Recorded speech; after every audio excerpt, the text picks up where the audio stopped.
Happy birthday to me. Žena i ja u šetnji Valpovom.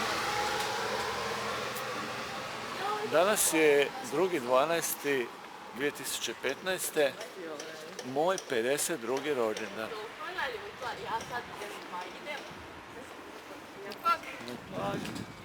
Nakon ove šetnje, lagane, idemo na picu. Sretan rođendan mi.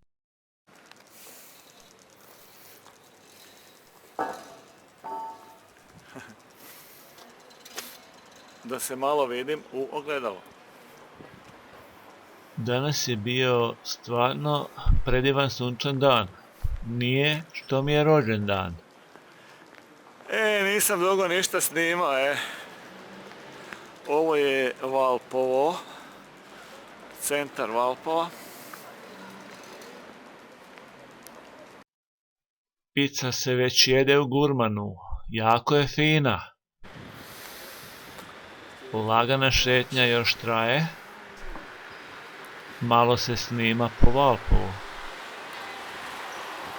Ovdje je kino, ali nisam nikad bio u novoj zgradi.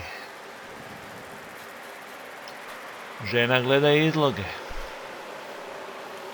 Idemo dalje. Gurman je lijepo uređeni prostor. Ima slika i cvijeća.